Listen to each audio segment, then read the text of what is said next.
Have you ever made a mistake so catastrophic, so mortifying, that you were certain it would end everything you'd worked for, only to discover years later that it was the single most important moment in shaping who you became?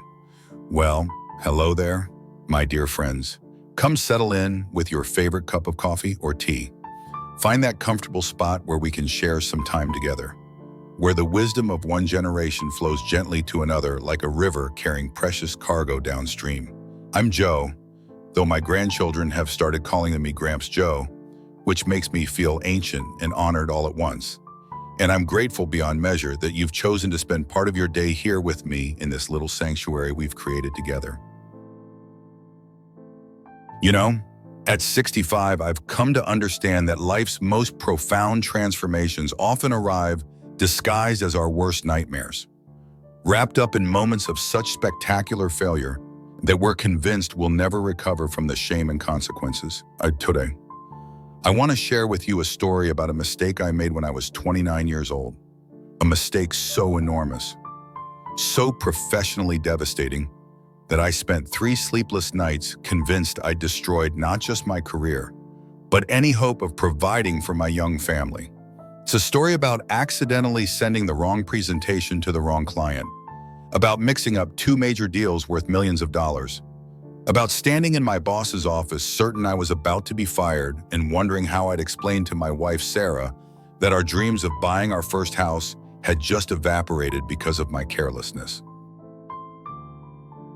But more than that, it's a story about discovering that sometimes our greatest failures become the foundation for our greatest successes, that the lessons learned in our most humbling moments can define decades of achievement, and that the difference between a career-ending mistake and a career-making revelation often depends on the wisdom of those around us and our willingness to learn from our darkest hours.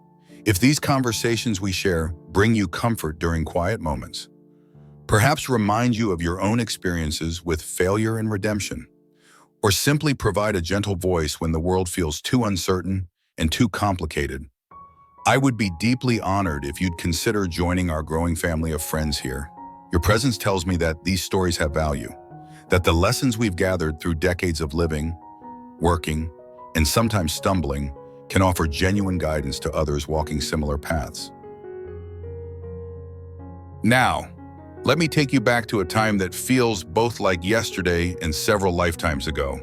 A gray Monday morning in March 1987, when I sat in my cramped office on the 14th floor of a glass tower in downtown Chicago, surrounded by stacks of proposal documents and client files, completely unaware that I was about to make the kind of mistake that would either destroy my future or transform my understanding of what it really means to succeed in business and in life.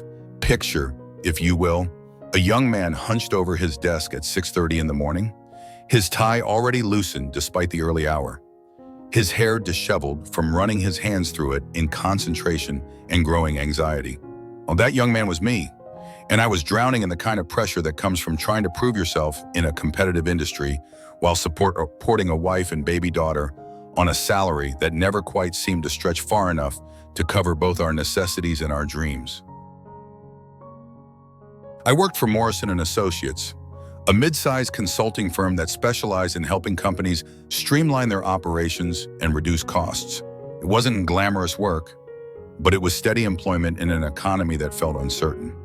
And I was grateful to have found a position that used my business degree and allowed me to develop skills that might eventually lead to bigger opportunities and better financial security for my family. And the consulting world in the 1980s was brutally competitive, filled with bright, ambitious young professionals who worked 60-hour weeks and lived on coffee and determination, all competing for the attention of senior partners who controlled promotions, raises, and the coveted assignments that could make or break a career. Every presentation mattered. Every client interaction was scrutinized. Every mistake was remembered and discussed in the kind of detail that could either enhance your reputation or permanently damage your prospects. I had been with Morrison & Associates for 2 years, long enough to establish myself as reliable and hardworking, but not yet long enough to feel secure or confident in my position. I was still proving myself, still fighting for recognition, still hoping that my next project would be the one that demonstrated my value to the company and justified the faith that my wife Sarah had shown in my career choice when we decided to start our family.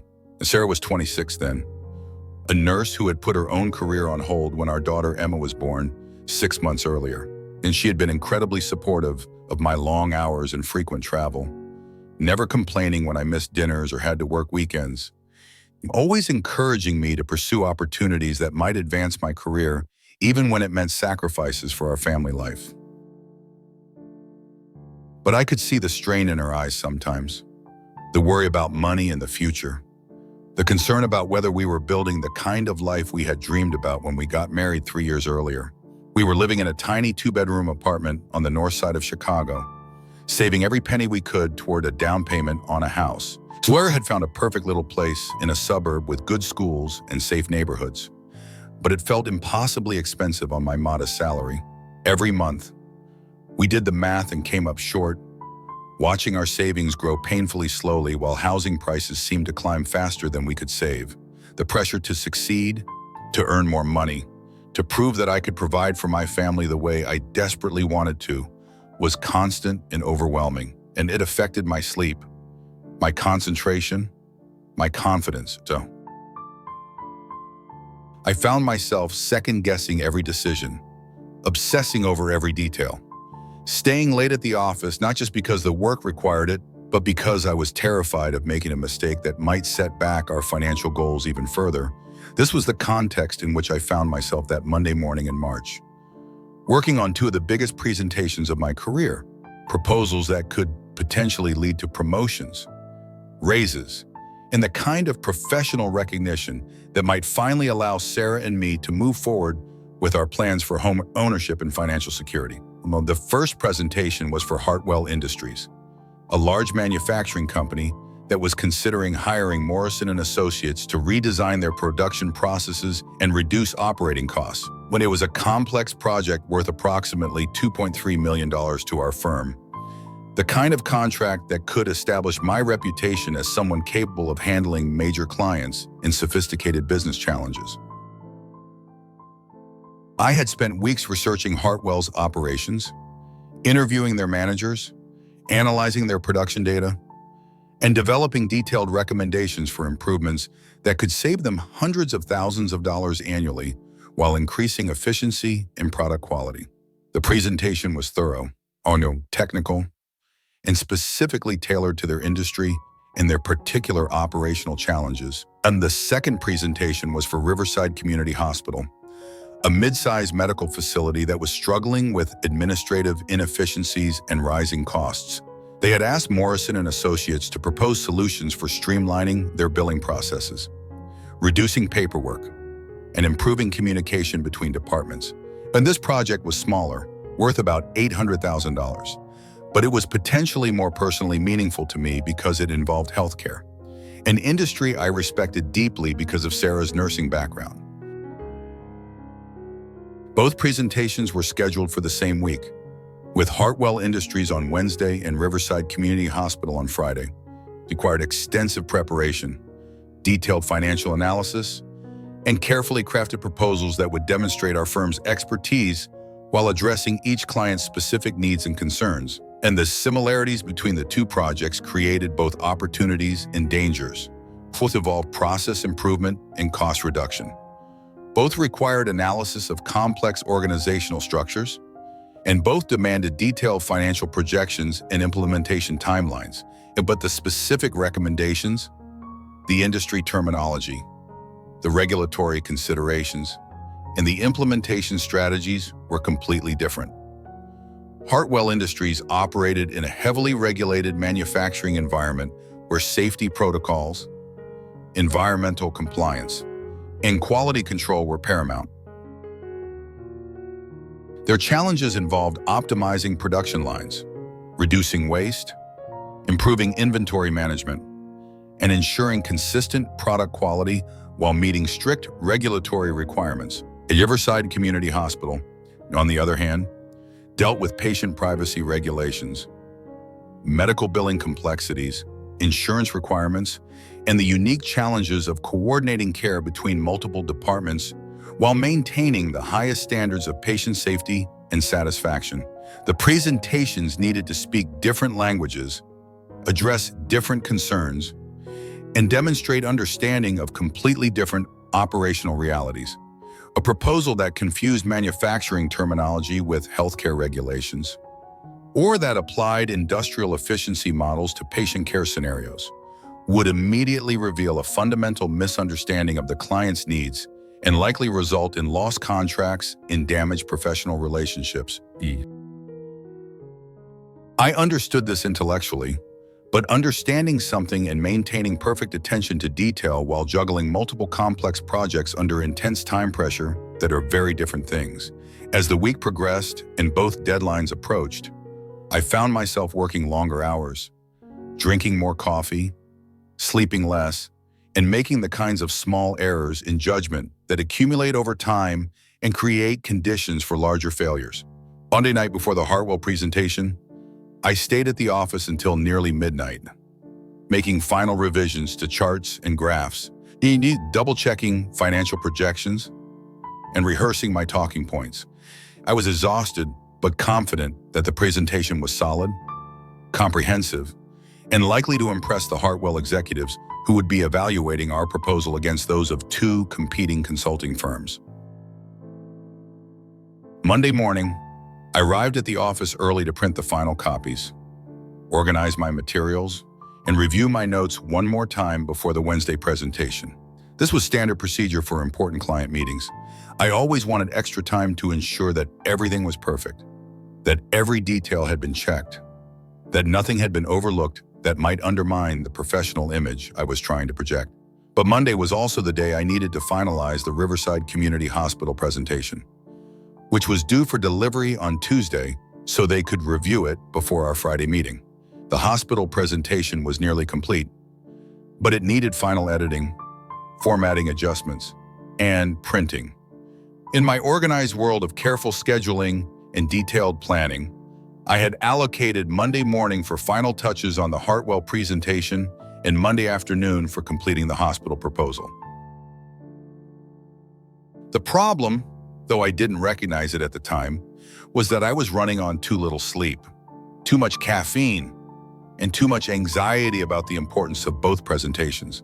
Our usual meticulous attention to detail was compromised by fatigue and the pressure of managing multiple complex deadlines simultaneously, and the two presentation folders sat on my desk, side by side, looking nearly identical in their professional black binders with my carefully prepared cover letters, executive summaries, and detailed proposals.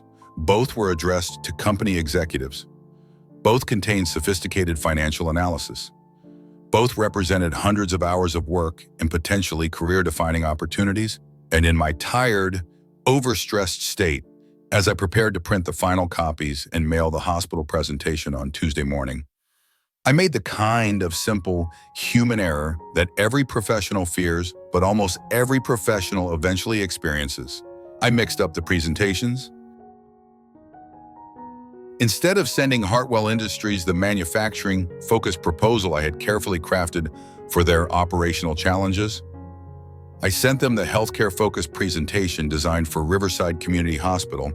Instead of sending the hospital the medical billing and administrative efficiency proposal they were expecting, I sent them the industrial production optimization plan meant for a manufacturing company.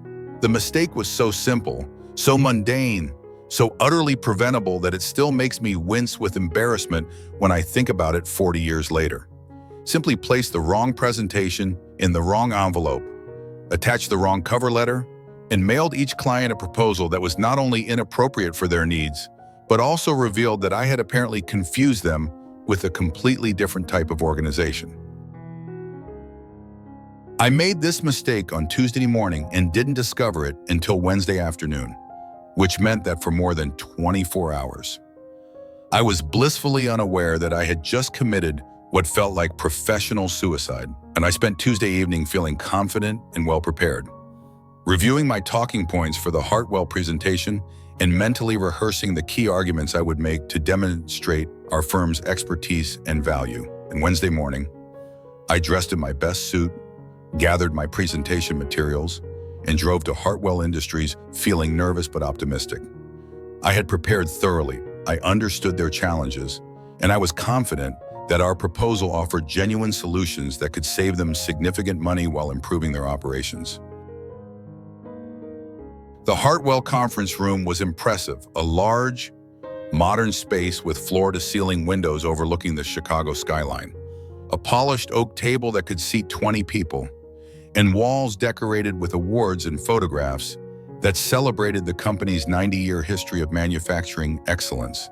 5 Hartwell executives were present for the presentation: the CEO, the COO, the head of operations, the chief financial officer, and the director of strategic planning. And these were serious, experienced business leaders who had built their careers in manufacturing and who understood both the opportunities and the challenges involved in optimizing industrial operations. In my presentation confidently, introducing myself and Morrison and Associates, outlining our experience in process improvement and cost reduction, and explaining our methodology for analyzing operational efficiency and developing implementation strategies. For the first 10 minutes, everything went smoothly. I was delivering the standard introduction that applied to almost any consulting engagement, regardless of the specific industry or client. But as I transitioned into the specific analysis and recommendations that formed the heart of the proposal, I began to sense that something was wrong. The executives were exchanging glances, frowning at their copies of the written proposal, and asking questions that suggested they were confused by what they were reading. "I'm sorry, interrupted the COO, a distinguished man in his 50s who had clearly spent decades in manufacturing management. "But I'm having trouble following some of your recommendations. So you mentioned optimizing patient flow and reducing billing errors. But we don't have patients or medical billing, and we manufacture industrial components." My stomach dropped as the full horror of the situation began to dawn on me. I looked down at my copy of the presentation, and for the first time, I actually read the specific recommendations I had been automatically reciting. Well, there, in black and white, were detailed added suggestions for improving hospital billing processes, streamlining patient registration, and coordinating care between medical departments. And I had just spent 15 minutes confidently presenting a healthcare administration proposal to a group of manufacturing executives, apparently without realizing that I was recommending solutions for problems that they didn't have in an industry where they didn't work. And the silence in the room was deafening. 5 successful business leaders stared at me with expressions ranging from confusion to barely concealed irritation, while I stood frozen at the front of the conference room, holding presentation materials that were completely irrelevant to their needs and trying to process the magnitude of what I had just done. "I'm sorry," I stammered, my voice cracking with embarrassment and growing panic. "There seems to have been some sort of mix-up with the presentation materials. This is Brandon. This isn't the proposal we prepared for Hartwell Industries." The CEO, a woman in her early 60s who radiated the kind of calm authority that comes from decades of leadership experience, leaned back in her chair and studied me with an expression that was impossible to read. "Mr. Bennett," she said, her voice measured and professional, "are you telling us that you've prepared the wrong presentation for this meeting?" "Yes, ma'am," I replied, my face burning with humiliation. "I'm afraid I've made a serious error. The presentation I'm giving is actually intended for a different client in a completely different industry. I don't know how this happened, but I take full responsibility for the mistake." The head of operations, a younger man who had been taking notes throughout the presentation, shook his head in disbelief. "So you're saying that somewhere out there, another client is receiving our confidential business information and learning about our operational challenges?" The question hit me like a physical blow because I suddenly realized the full scope of what I had done.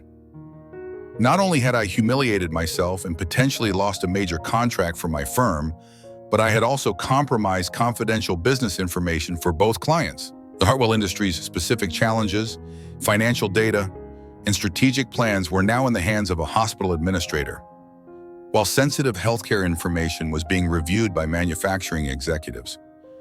This wasn't just a simple mix-up or an embarrassing mistake, it was a potential breach of confidentiality agreements, a violation of professional ethics, and possibly grounds for legal action by both clients. The more I thought about the implications, the more certain I became that my career was over. I need to contact my office immediately, I said, I'm trying to maintain some semblance of professional composure while my world collapsed around me. I need to determine how this happened and take steps to minimize any potential damage to your confidential information. The CFO, who had been silently reviewing the hospital presentation throughout this exchange, looked up with an expression of grim amusement. Mr. Bennett, I have to say, in 30 years of business, I've never seen anything quite like this. You've managed to present us with detailed recommendations for improving medical billing efficiency and reducing patient wait times. I'm genuinely curious about how you thought this might apply to our manufacturing operations.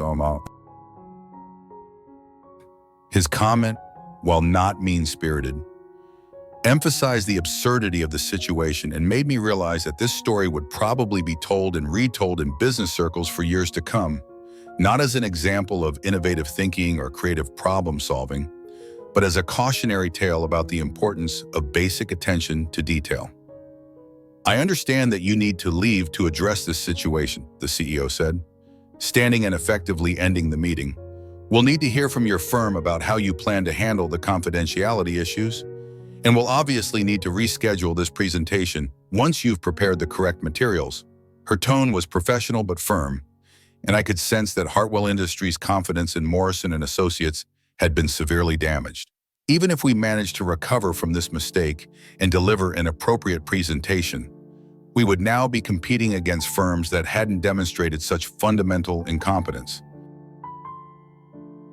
I gathered my materials, apologized once more to the assembled executives, and left the Hartwell Industries building feeling like my professional life was in ruins. And the drive back to my office was a blur of anxiety, self-recrimination, and growing dread about the conversations I would need to have with my boss, my colleagues, and eventually my wife. By the time I reached Morrison and Associates, word of the disaster had already begun to spread. My secretary, Mrs. Patterson, who had been with the firm for 15 years and had seen every conceivable type of professional crisis, looked at me with a mixture of sympathy and concern that confirmed my worst fears about how this story was being received. Morrison wants to see you in his office immediately, she said, her voice gentle but serious. And there have been 3 calls from Riverside Community Hospital. Apparently, they're quite confused about the presentation they received this morning. Well, I walked to Morrison's office, feeling like a condemned man approaching his execution. And Richard Morrison was the firm's founding partner. A man in his early 60s who had built the company through decades of careful relationship building, meticulous attention to detail, and an absolutely spotless reputation for professional competence and integrity. Morrison was not someone who tolerated carelessness, and he was certainly not someone who would overlook a mistake that potentially compromised client confidentiality and damaged the firm's reputation. I had seen him fire employees for far less serious errors, and I was certain that this conversation would end with me cleaning out my desk and trying to figure out how to explain to Sarah that our dreams of home ownership had just been postponed indefinitely. I knocked on Morrison's office door and waited for his gruff, "Come in," before entering. He was sitting behind his massive mahogany desk, surrounded by the awards, photographs, and professional memorabilia that documented 30 years of business success. 2 copies of presentations sat on his desk, clearly the materials I had mistakenly sent to both clients. "Sit down, Joe," and he said, his voice unreadable. "I think we need to discuss what happened this morning." I sat in one of the leather chairs facing his desk and tried to prepare myself for the most difficult conversation of my professional life. Morrison, I want to start by saying that I take full responsibility for this mistake. There's no excuse for what happened, and I understand the serious implications for both clients and for the firm. Morrison leaned back in his chair and studied me with the kind of penetrating gaze that had probably intimidated dozens of employees over the years. Joe, in 30 years of running this company, I've seen every conceivable type of mistake. I've seen people miss deadlines, misunderstand client requirements, make errors in financial calculations, and even show up to presentations unprepared. But I have never seen anything quite like this. He picked up one of the presentations and flipped through several pages. You sent a hospital administration proposal to a manufacturing company and a manufacturing optimization plan to a medical facility. You managed to confuse two completely different industries, compromise confidential information for both clients, and create a situation that requires immediate damage control with some of our most important business relationships.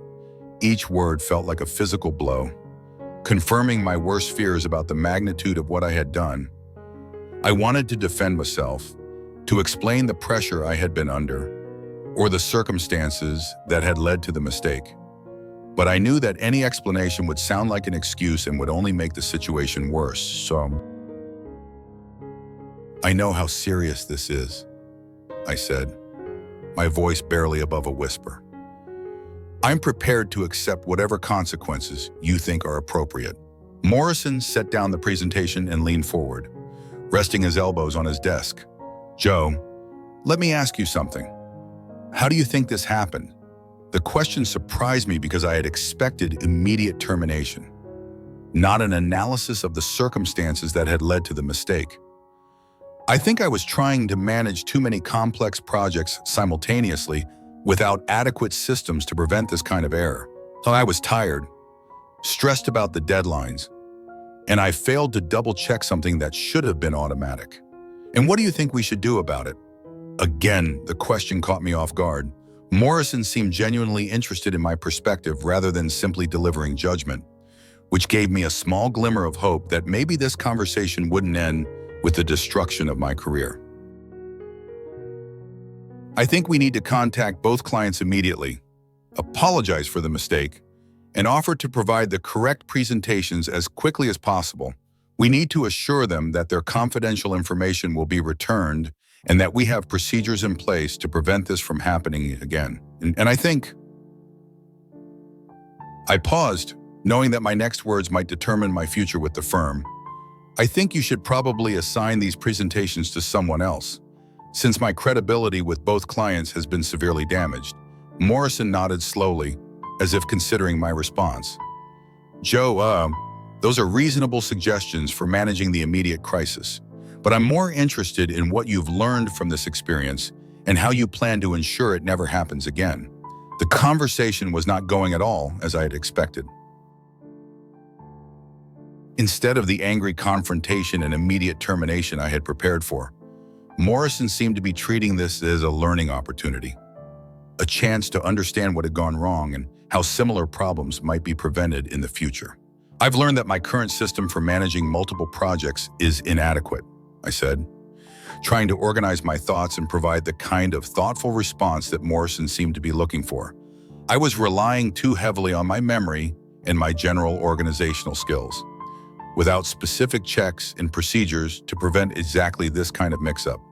And I've learned that when I'm under pressure and working long hours, my attention to detail suffers in ways that I don't always recognize in the moment. I need better systems for reviewing my work, especially when I'm managing similar projects simultaneously. Morrison stood up and walked to the window that overlooked downtown Chicago, his hands clasped behind his back in a posture that suggested deep thought rather than immediate judgment.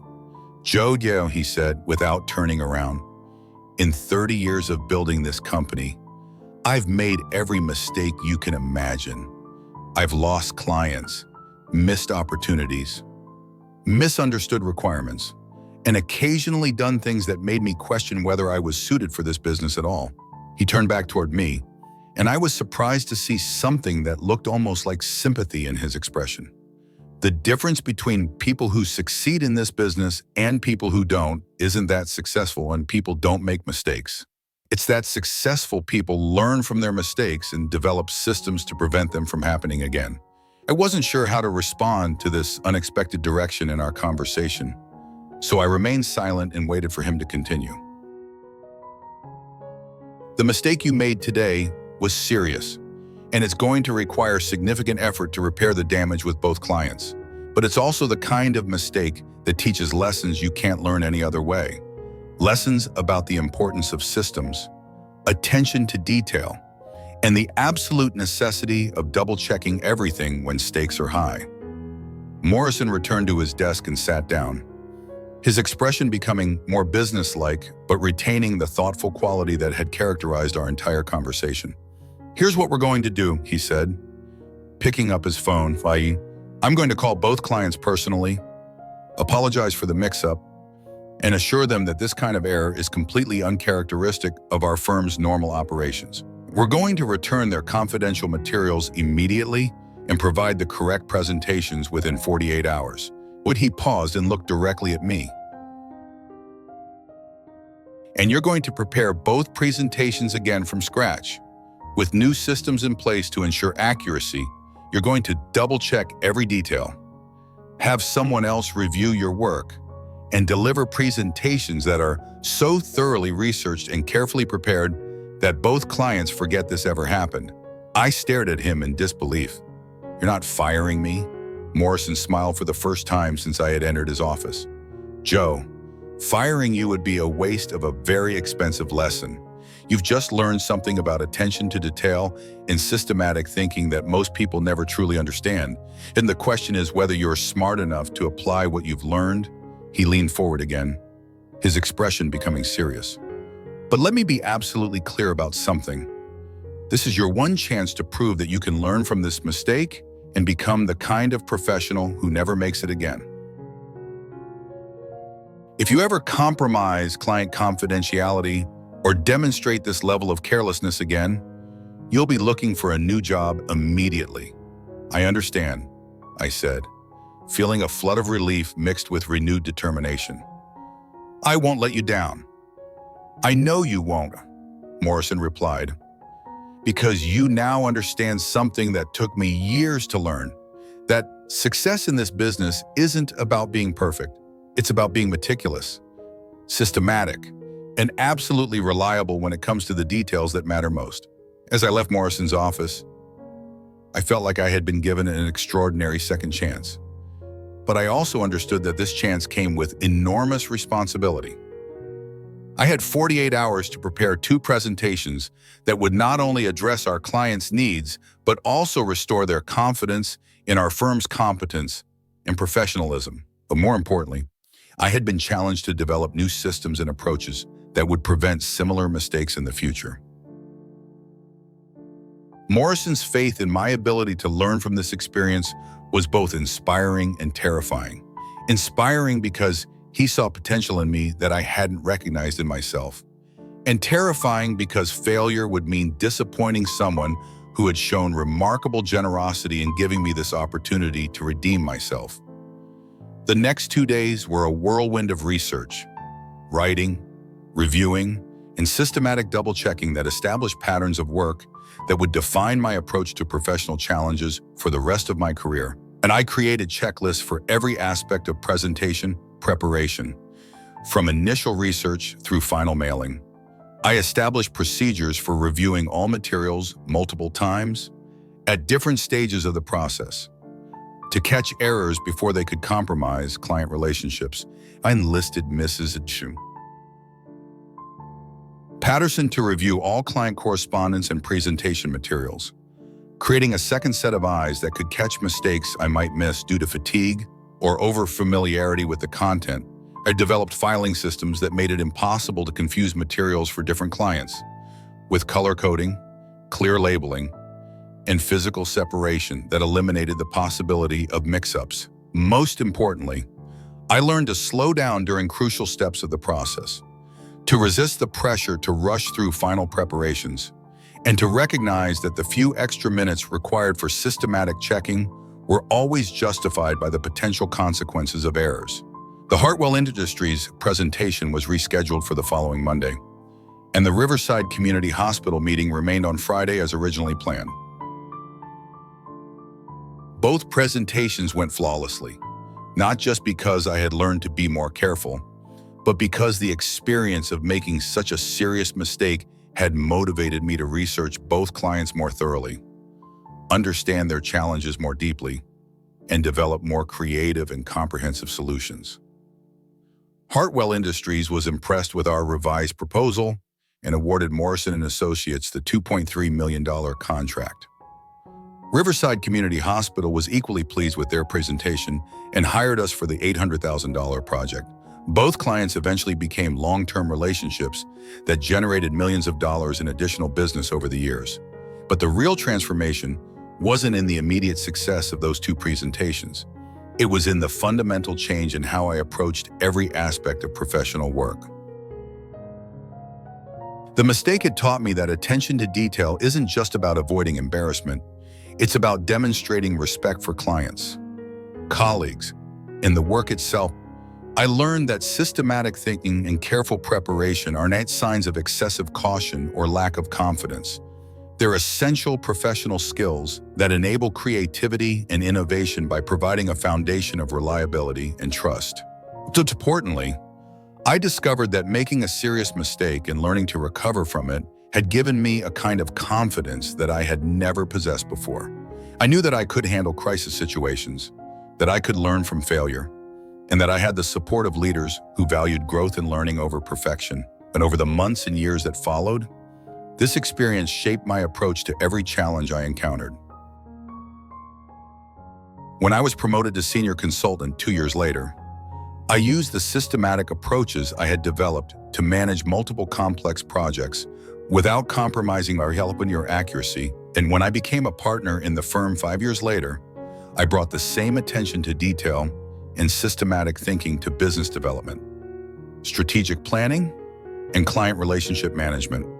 When I eventually started my own consulting practice in '95, the lessons from that March morning in 1987 became the foundation for all of our procedures and quality control systems. Every employee learned about the importance of systematic checking, multiple reviews, and careful attention to detail, not because I wanted to create a culture of fear, but because I wanted to build an organization where people could be creative and take intelligent risks while maintaining the highest standards of professional competence. The mistake that I thought would end my career actually provided the foundation for 30 years of professional success. It taught me that excellence isn't about avoiding failure, it's about learning from failure, developing systems to prevent repeated mistakes, and using setbacks as opportunities for growth and improvement. But the lessons extended far beyond professional life. The experience of making a serious mistake, accepting responsibility, and working to redeem myself taught me things about resilience, humility, and personal growth that influenced how I approach challenges in every area of life. And when Sarah and I faced difficulties in our marriage, and every long marriage faces difficult periods, I was able to apply the same principles of taking responsibility, learning from mistakes, and developing better systems for communication and mutual support. When I struggled with parenting challenges as Emma and our later children grew up, I remembered Morrison's example of treating mistakes as learning opportunities rather than occasions for punishment or judgment. I tried to create an environment where our children felt safe to take risks, make mistakes, and learn from their experiences without fear of harsh consequences for honest errors. When health problems required me to make significant lifestyle changes in my 50s, I used the systematic approach I had learned to research treatment options, develop new habits, and create support systems that helped me maintain both physical and mental well-being. But most importantly, the experience taught me that the quality of our response to failure often matters more than the failure itself. How we handle our mistakes, what we learn from them, and how we apply those lessons to future challenges can transform potentially devastating setbacks into foundational experiences that enable decades of growth and success. As I share this story with you today, my dear friends, I'm thinking about all the ways these lessons apply to the challenges and opportunities we face in our later years. Whether you're 60 or 70 or 80 or beyond, Whether you're dealing with career transitions, family changes, health challenges, or simply the normal adjustments that come with aging. I believe the principles I learned from that March morning in 1987 have something valuable to offer. Maybe you're facing a situation where you've made a mistake in relationships, in financial decisions, in health choices, or in any of the countless areas where life requires us to make decisions with incomplete information and uncertain outcomes. Maybe you're dealing with setbacks that feel devastating, changes that seem to threaten everything you've worked to build, or challenges that make you question your competence and your future. If so, I hope my experience will remind you that mistakes don't define us. How we respond to mistakes defines us. The quality of our recovery, the depth of our learning, and the wisdom we gain from difficult experiences can transform even serious failures into foundations for future success and growth. I hope you'll remember that systematic thinking and careful preparation aren't signs of age-related caution or declining confidence. They're sophisticated, professional, and personal skills that enable us to take intelligent risks while minimizing unnecessary dangers. I hope you'll understand that accepting responsibility for our mistakes, while often difficult and humbling, is also empowering because it gives us control over our response and our future. When we acknowledge our errors honestly and work systematically to address them, we demonstrate both to ourselves and to others that we're capable of growth, learning, and positive change. Most importantly, I hope you'll embrace the truth that Morrison taught me in his office that March afternoon, that success isn't about being perfect. It's about being reliable, systematic, and absolutely committed to learning from every experience, both positive and negative. The mistake I made at 29 became the foundation for everything I accomplished professionally over the next 35 years. It taught me habits of mind and patterns of work that enabled me to build a successful consulting practice, develop lasting client relationships, and eventually become someone that other professionals sought out for advice and guidance. But more than that, it taught me that failure can be a teacher rather than a destroyer, that setbacks can become comebacks, and that the wisdom gained from difficult experiences is often more valuable than the success achieved through easy victories. And your mistakes, whatever they might be, don't have to define your future, like my mix-up with those presentations. They can become the foundation for new understanding, better systems, and more thoughtful approaches to the challenges that matter most in your life. But your past failures don't disqualify you from future success. They can provide the wisdom and perspective that make future success more meaningful and more sustainable. The lessons you've learned through decades of experience, including experiences that were difficult or disappointing, represent a form of expertise that can't be gained through books or formal education. Your current challenges, whether they involve adapting to retirement, managing health issues, dealing with family transitions, or simply figuring out how to live meaningfully in a rapidly changing world, can benefit from the same systematic thinking and careful attention to detail that transform my approach to professional work. The world needs more people who understand that excellence isn't about perfection. It's about reliability, careful preparation, and the wisdom that comes from learning from both successes and failures. And in our later years, we have the opportunity to model this balance for younger generations, to demonstrate that maturity brings not just caution, but also confidence based on experience. So trust the lessons you've learned through your own experience of success and failure, and have faith in your ability to adapt, learn about yourself, and grow regardless of your age or circumstances. And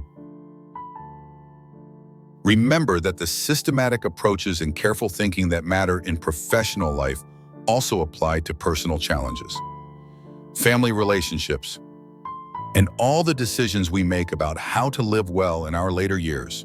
The presentation I accidentally sent to the wrong client became the catalyst for the most important professional lesson of my life. It taught me that attention to detail isn't about perfectionism. It's about respect for others and commitment to excellence. It showed me that systematic thinking enables, rather than restricts, creativity.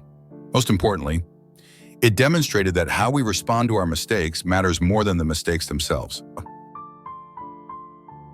Whatever presentations you're preparing in your own life, whether they're literal professional presentations or metaphorical presentations of yourself to family, friends, and community, remember that excellence comes from careful preparation, systematic thinking, and the confidence that comes from knowing you can handle whatever challenges arise.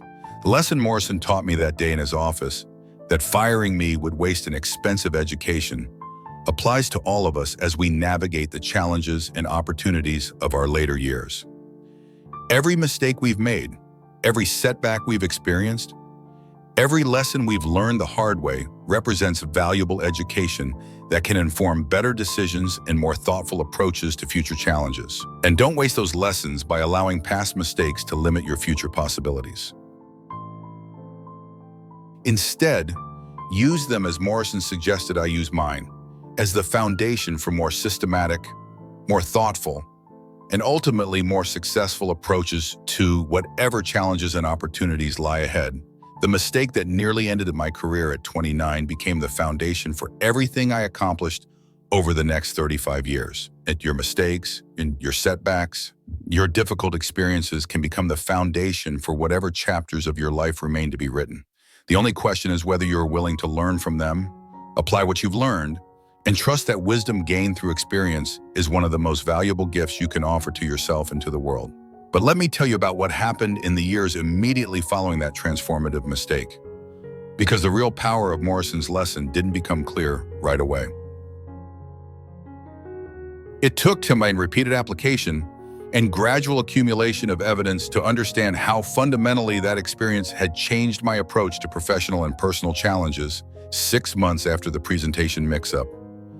I was assigned to lead a major project for Thomson Electronics, a company that was considering outsourcing their entire customer service operation to reduce costs and improve efficiency. It was a complex engagement that required analysis of their current operations, evaluation of potential outsourcing partners, and development of a detailed transition plan that would maintain service quality while achieving significant cost savings. When the project was worth $3.2 million to Morrison & Associates, the largest contract I had ever managed, and it involved coordinating with multiple departments, external vendors, and senior executives who had little patience for delays or errors. Under my old approach to work, this level of complexity and responsibility would have been overwhelming, generating the kind of anxiety and pressure that led to mistakes and oversights. But armed with the systematic approaches I had developed after the presentation disaster, I found myself handling the complexity with a confidence and competence that surprised both my colleagues and myself. I created detailed project management systems that tracked every task, deadline, and deliverable. I established regular check-in procedures with all stakeholders to ensure that communication remained clear and expectations stayed aligned. Most importantly, I built multiple review and verification processes into every aspect of the project, from initial data gathering through final presentation of recommendations. Nothing went to clients without being reviewed by at least 2 other people. I know deadlines were set without building in buffer time for unexpected complications. No assumptions were made without verification through multiple sources. The Thomson Electronics project was completed 3 weeks ahead of schedule, came in under budget, and resulted in cost savings that exceeded our initial projections by 15%. But more significantly for my career development, the systematic approach I had used impressed Morrison and the other partners in ways that led to increasing responsibility and recognition within the firm.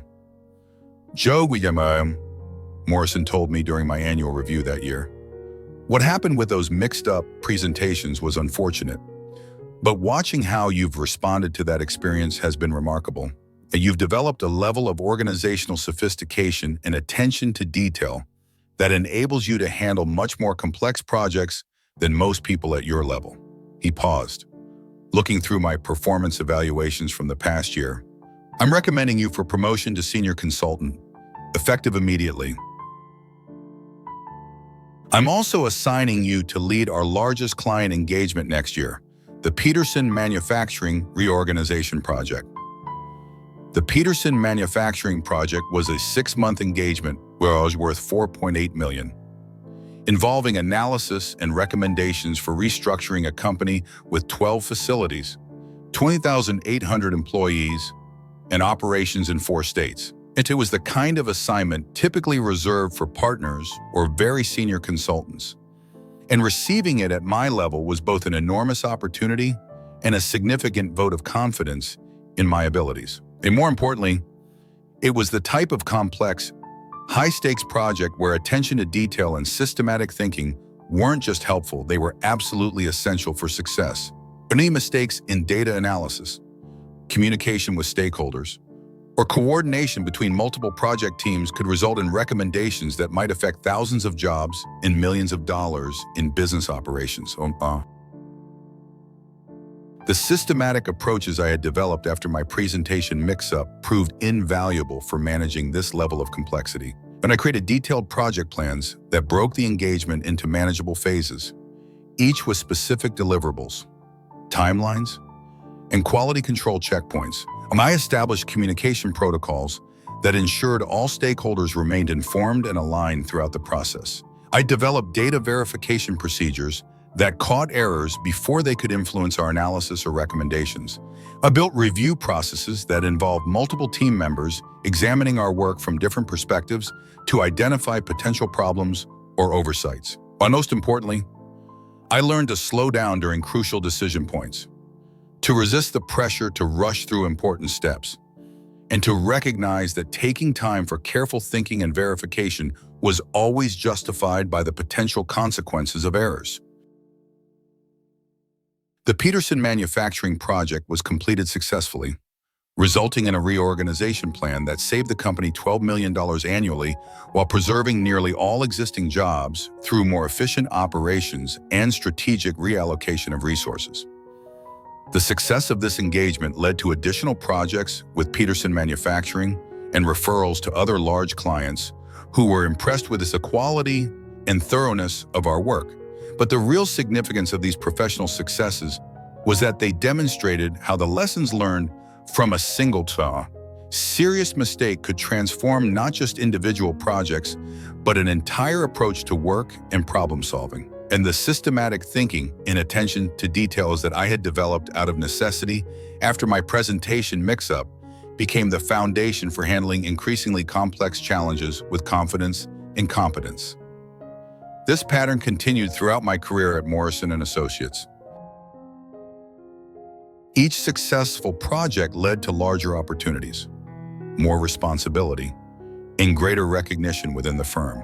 By 92, 5 years after the presentation disaster, I had been promoted to partner and was managing a team of 8 consultants working on multiple major engagements simultaneously.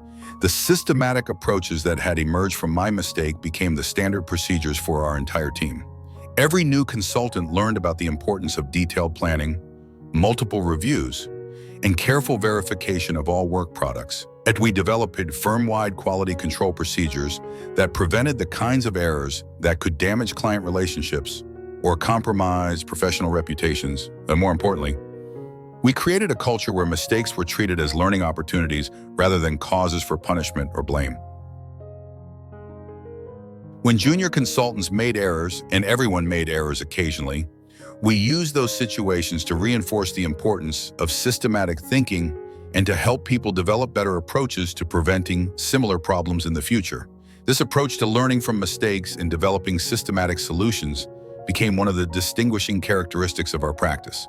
Clients began to recognize Morrison & Associates not just for our analytical skills or industry expertise, but for our reliability, thoroughness, and consistent attention to detail.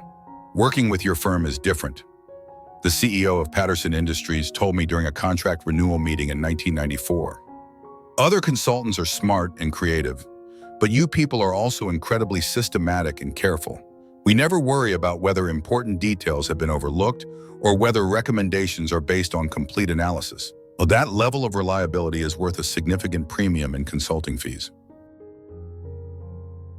Similar feedback from other clients confirmed that the lessons I had learned from my presentation mix-up had become a competitive advantage that differentiated our firm in a crowded marketplace. And the systematic thinking and careful attention to detail that had initially been developed to prevent embarrassing mistakes had evolved into a professional methodology that enabled us to handle more complex projects, serve more demanding clients, and achieve better results than competitors who relied primarily on intelligence and creativity without equivalent focus on systematic execution.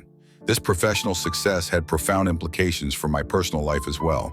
The increased income and career advancement that resulted from my improved approach to work allowed Sarah and me to finally purchase our first home in 1989, 2 years after the presentation disaster that I had initially feared would destroy our financial dreams.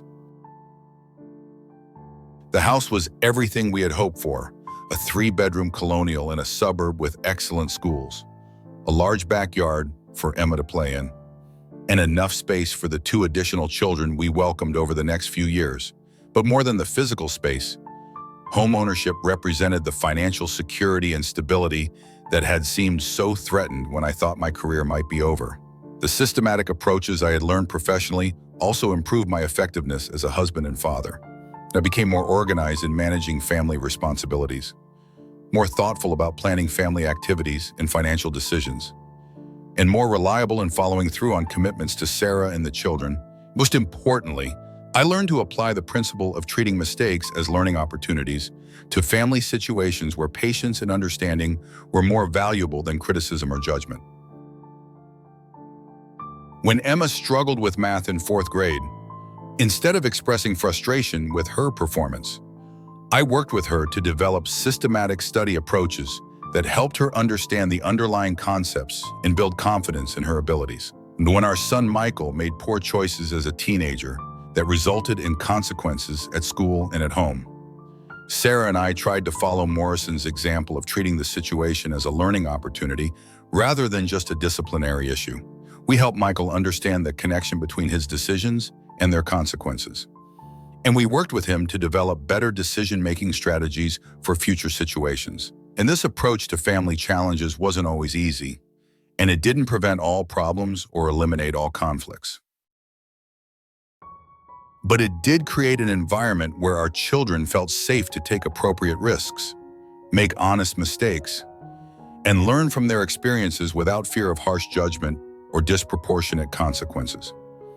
The influence of Morrison's lesson extended beyond immediate family to our relationships with extended family, friends, and community. Sean became known as someone who could be relied upon to follow through on commitments, who approached problems systematically, and who treated setbacks as opportunities for growth rather than reasons for discouragement. And when Sarah's father developed serious health problems in the mid-1990s, the systematic thinking skills I had developed professionally proved invaluable for navigating the complex medical, financial, and legal challenges involved in arranging appropriate care while preserving his dignity and independence.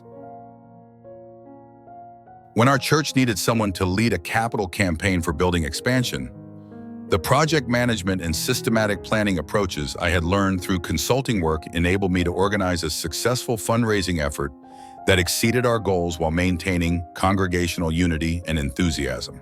When I decided to start my own consulting practice in 1995, the quality control procedures and systematic business development approaches that had grown out of my early mistake became the foundation for building a successful independent practice that eventually employed 15 consultants and served clients throughout the Midwest.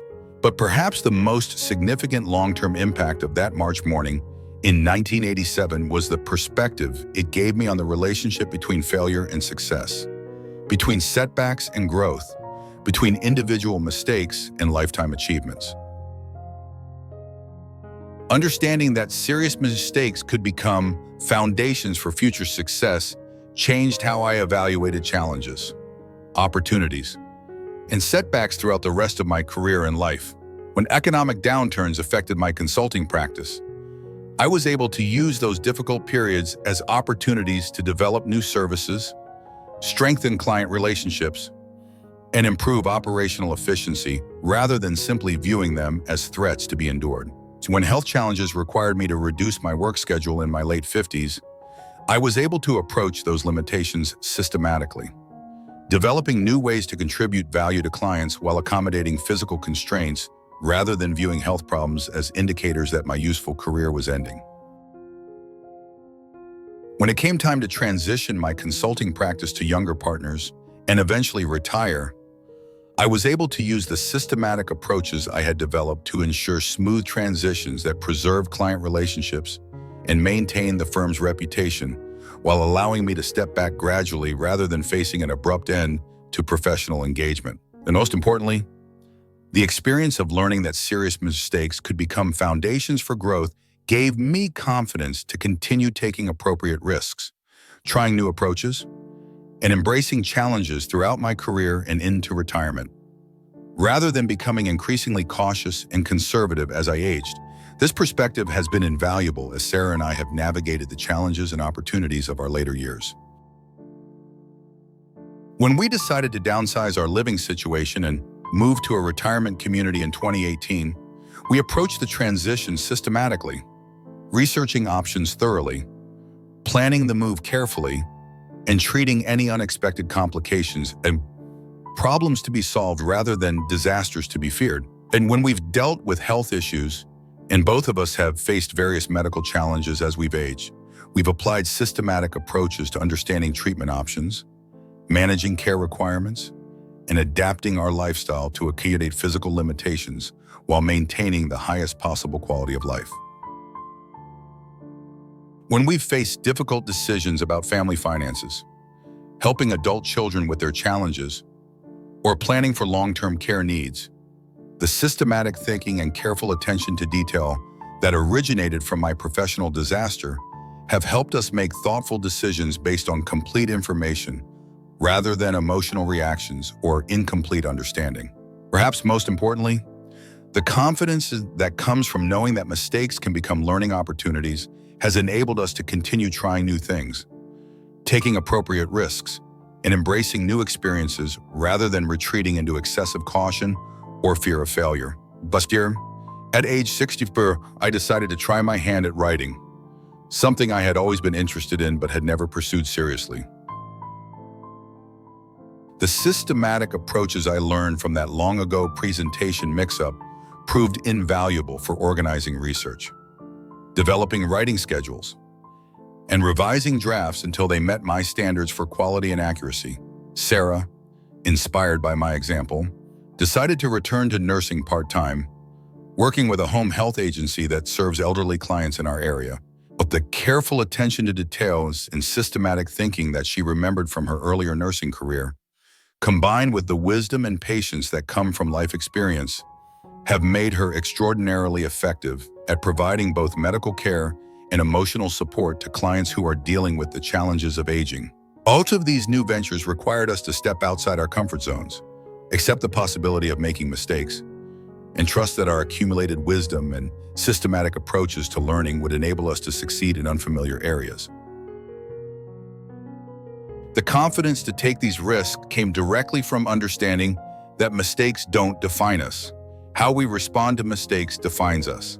As I share this story with you today, my dear friends, I'm struck by how the lessons from that March morning in 1987 continue to influence my approach to challenges and opportunities more than 35 years later. And the systematic thinking, careful attention to detail, and confidence in my ability to learn from mistakes that emerged from that professional disaster have become permanent parts of how I approach both opportunities and setbacks. But I'm also aware that sharing this story serves a larger purpose than simply recounting personal history. In our current cultural moment, when many people seem to view mistakes as permanent failures rather than learning opportunities, when social media and public discourse often punish errors rather than encouraging growth, when many older adults feel pressure to avoid risks rather than embrace new challenges, I think Morrison's lesson has particular relevance and value. While the systematic approaches to work and life that emerge from my mistake aren't just personally beneficial, they represent an approach to challenges that our society desperately needs. In a world that often values speed over accuracy, innovation over reliability, and individual achievement over collaborative success. The disciplines of careful planning, systematic thinking, and learning from mistakes offer a different path to meaningful accomplishment.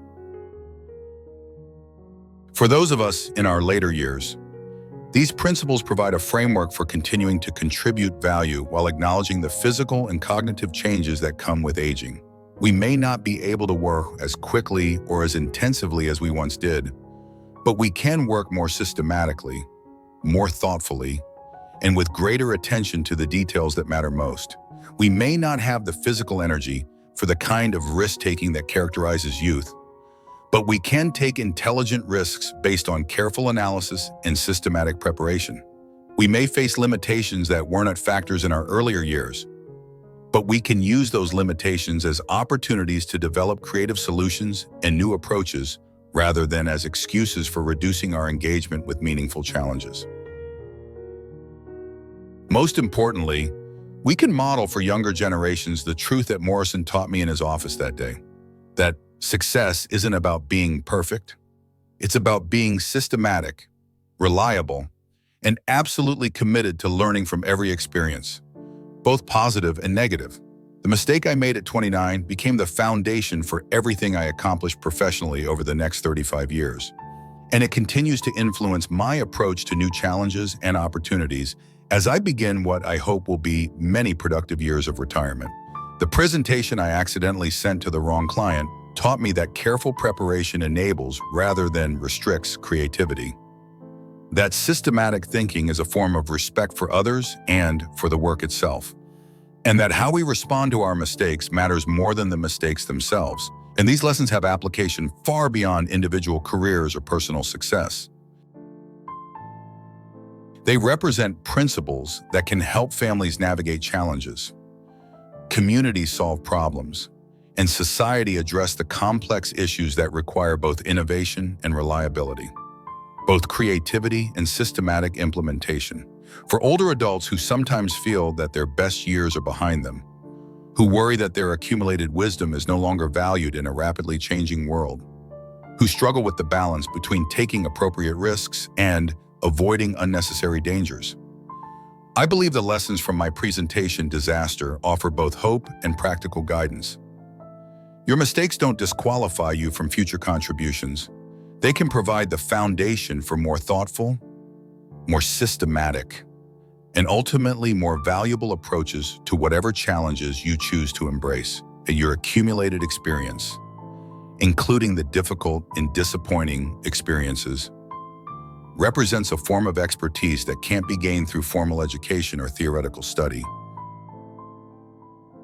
Your capacity for careful thinking, systematic planning, and learning from both successes and failures represents exactly the kind of wisdom that our society needs as it grapples with complex challenges that require both innovation and reliability, both creativity and careful implementation, and the systematic approaches to problem solving that many of us have developed through decades of professional and personal experience are particularly valuable in addressing the long-term challenges that characterize many contemporary problems. Challenges that require sustained attention, careful coordination, and the kind of patient, thorough thinking that often comes with maturity and experience.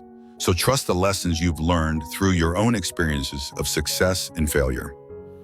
Have confidence in the systematic approaches you've developed through years of handling responsibilities and solving problems. Remember that the wisdom gained through experience, including difficult experiences, that is one of the most valuable gifts you can offer to yourself, your family, and your community. The presentation I never meant to send became the catalyst for the most important professional lesson of my life.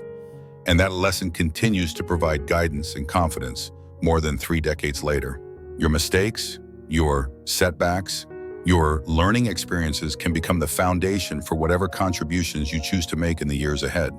The only question is whether you're willing to embrace Morrison's lesson that firing someone for an expensive mistake wastes the education that the mistake provided, and apply that principle to your own evaluation of past failures and future possibilities. The systematic thinking that saved my career can enhance whatever challenges you choose to embrace. The attention to detail that emerged from professional disaster can improve whatever projects you decide to pursue. The confidence that comes from learning to recover from serious mistakes can enable you to take the intelligent risks that make later life meaningful and productive, rather than merely comfortable and safe. And your presentation, whatever form it takes in the years ahead, doesn't have to be perfect to be valuable. It just needs to be prepared with care, delivered with confidence, and backed by the kind of systematic thinking and attention to detail that comes from learning from mistakes rather than being defeated by them.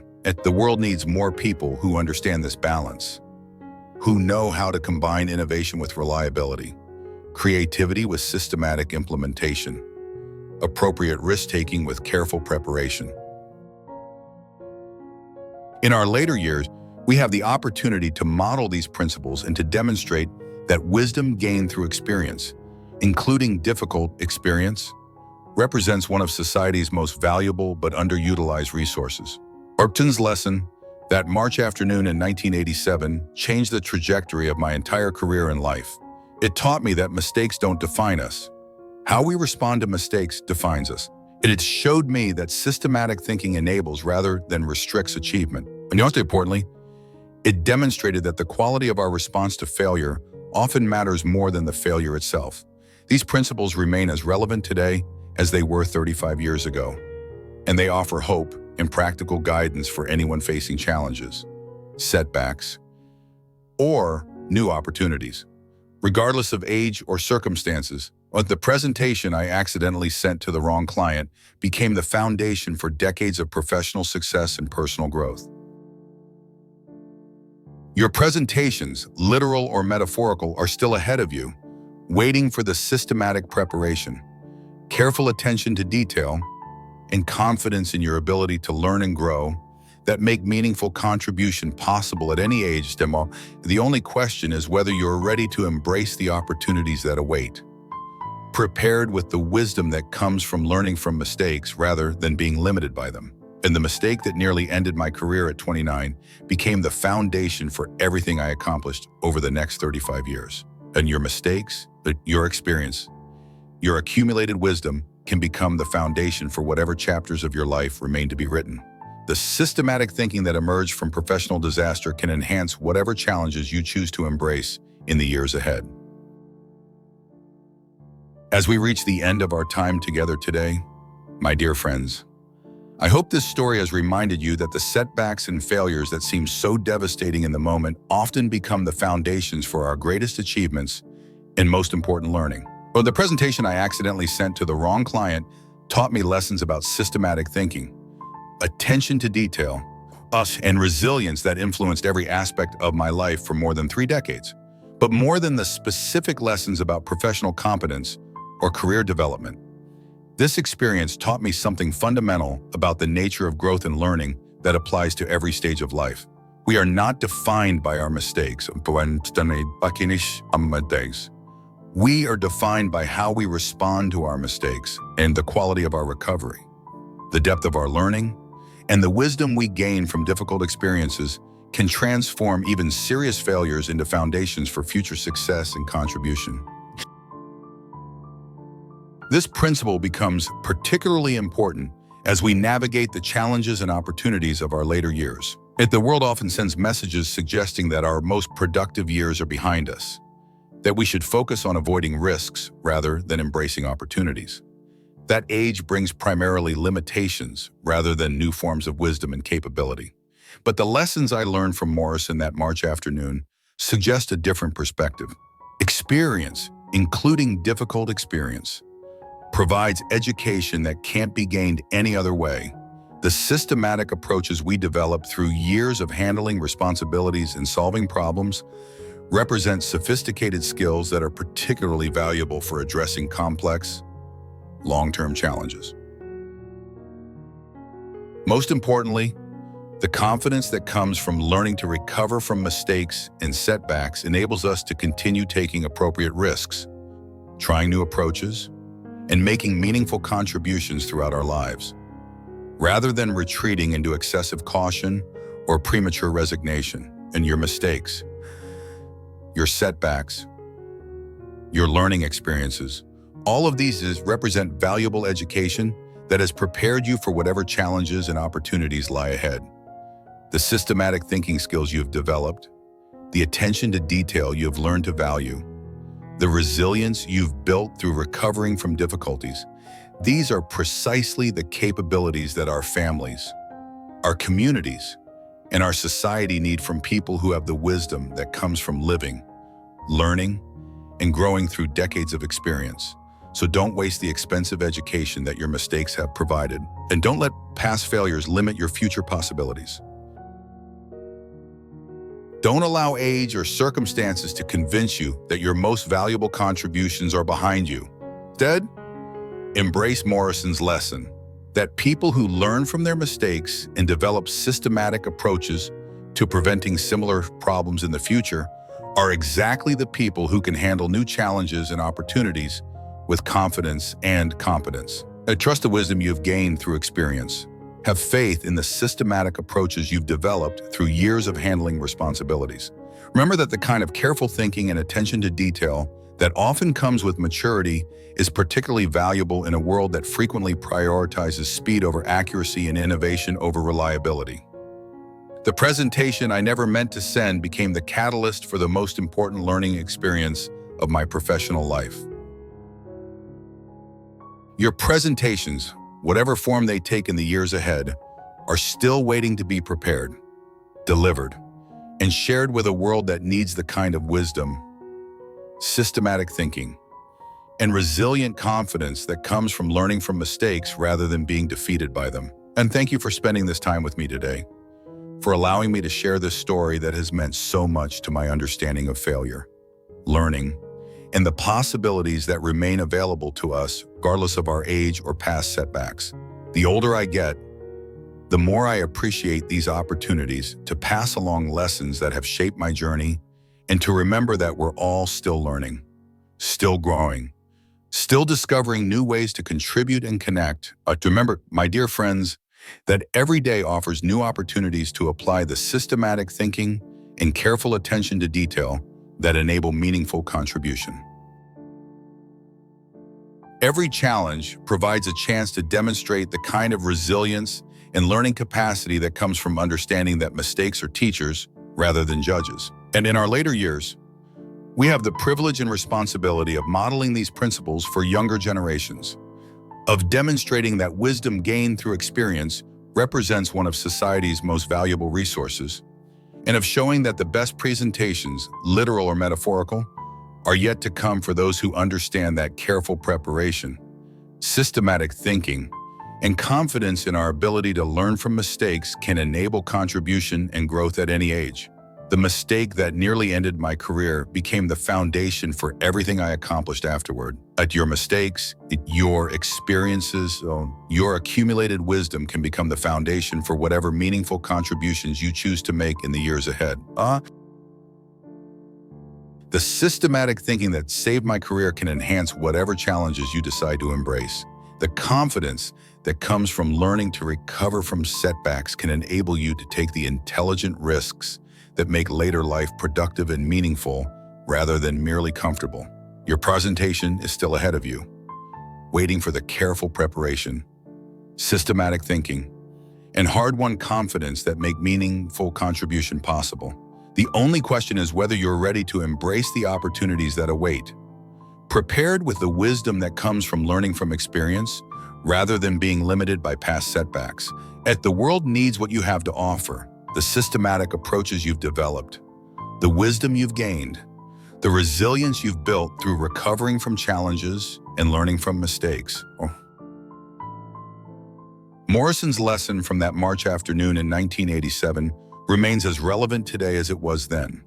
Firing someone for an expensive mistake wastes the education that the mistake provided. And don't waste the expensive education that your life experiences have provided. Use it as the foundation for whatever chapters remain to be written, whatever presentations remain to be delivered, whatever contributions you're prepared to make to a world that desperately needs the kind of wisdom, systematic thinking, and resilient confidence that comes from understanding that our best years are not behind us. They are still ahead of us. waiting for the courage to embrace them with all the wisdom we've gained along the way. The dance continues, my friends. The music is still playing. There's still time to step onto the floor with confidence, knowing that the systematic approaches and hard-won wisdom you've developed through decades of experience have prepared you for whatever comes next. The presentations of your later years, whatever form they take, are waiting for you to prepare them with care, deliver them with confidence, and share them with a world that needs exactly what you have learned to offer.